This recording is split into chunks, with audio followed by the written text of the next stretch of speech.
The bye week is here for the Texans, so there is no game to preview in this space. Instead, let's go through the short checklist of bye-week action items for Bill O'Brien and the Texans. Get Demaryius Thomas fully fluent in the playbook. Get proper injury treatment for Aaron Colvin, Kiki Kuti, Jonathan Jospe, Zach Cunningham, Senio Calameti, and Deonta Foreman, so that these guys can all come back after the bye. Get ready for the Redskins. Run a winning streak to 7 games. It's that simple. The nice thing about a bye week is that it does give Texan fans, and media members, especially pre-game and post-game hosts, a chance to consume the active teams that weekend. So here are 4 things I will be watching from my couch this Sunday afternoon into evening. 4. Cowboys are ready to take the finishing move after an abysmal Monday Night Football game against the Titans, a game in which a catastrophic Dak Prescott interception in the Titans' end zone completely changed the complexion of the game. The 3-5 Cowboys will now try to save their season on a second straight primetime game against the defending Super Bowl champion Philadelphia Eagles.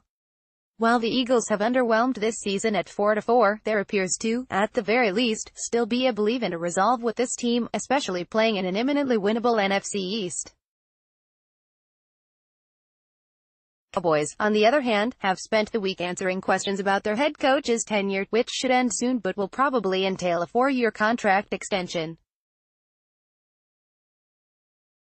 The atmosphere for this game, Philly, at night, versus the Cowboys, it checks all the boxes, should translate very, very well through our television screens on Sunday. The night should end with the Cowboys, figuratively, looking up at the lights and the Eagles pinning them for the 1-2-3.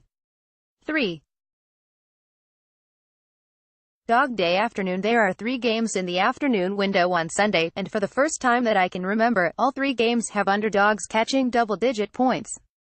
In other words, the betting community expects 3 blowouts. The games are Chargers -11 at Raiders, Dolphins at Packers -10.5, and Seahawks at Rams -10.5. Like every Brock Osweiler interception, each of these spreads has a story. The Raiders as a double-digit underdog at home is the ultimate indicator that the Raiders have quit on the 2018 season, and thus, quit on the city of Oakland. Viva Las Vegas. The 4-4 Dolphins catching double digits to a sub -.500 Packers team is all about the quarterbacks. Compared to Aaron Rodgers, Brock Osweiler is basically a 2-touchdown boat anchor around his team's throat. Finally, the Seahawks are the biggest underdog they've been in the Russell Wilson era.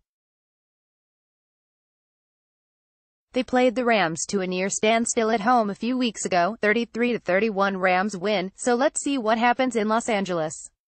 The interesting thing about those 3 games collectively is that none of the 3 underdog head coaches is in any danger of being fired. John Gruden and his 10-year deal in Oakland, Adam Gase actually getting some Coach of the Year love on the odds board. Winning with Brock as your QB is good for the image, and Pete Carroll will leave Seattle when he chooses. Unlike point 2, next coach fired, these guys.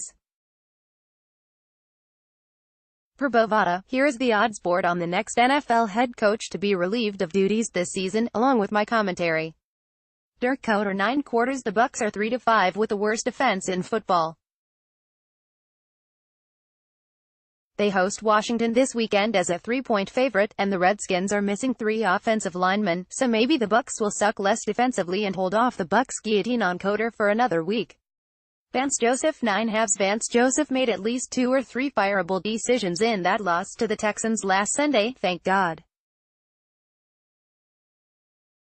The Broncos are on a bye this week, so he probably survives at least a little longer. John Harbaugh 5/1 Ravens are on a bye this week, as well.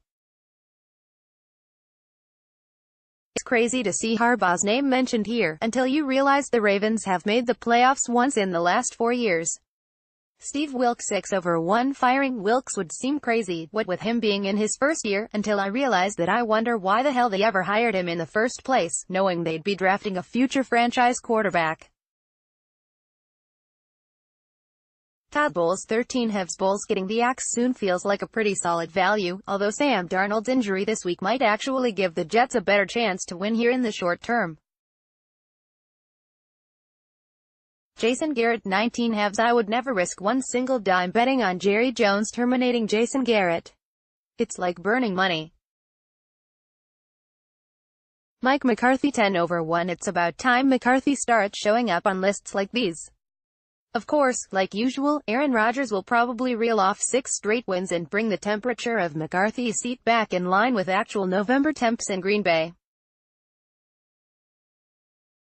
Adam Gase, 11/1. Gase is also 14/1 to win Coach of the Year, if you need any indication as to what the Dolphins' 4-4 record means. Hint, nobody knows what the hell to make of it. Pat Shurmur, 11/1. There's a better chance that Eli Manning is fired, and they begin a rebuild around a rookie QB next season. They will be picking high enough. Doug Marrone, 15/1. Marrone was a genius 10 months ago. Now, he's a dope, apparently. Sean McDermott, 16/1. Come on, could anybody win in Buffalo with that roster? 1. AFC South chasers. Finally, block out the early part of your day if you want to watch the AFC South continue to shape itself in the standings beneath the Houston Texans. The Titans get the Patriots at home on a short week. That game is one of my best bets this weekend, and the Colts are somehow less than a field goal favorite over the reeling Jaguars, another best bet. Once this weekend is over, everyone in the division will have played the same amount of games, and the Texans' lead should be 2 games over the Titans and the winner of Colts-Jags. Good times. Listen to Sean Pendergast on Sports Radio 610 from 2 to 6 p.m. weekdays. Also, follow him on Twitter at http://twitter.com/Sean Pendergast and like him on Facebook at https://www.facebook.com/Sean Pendergast.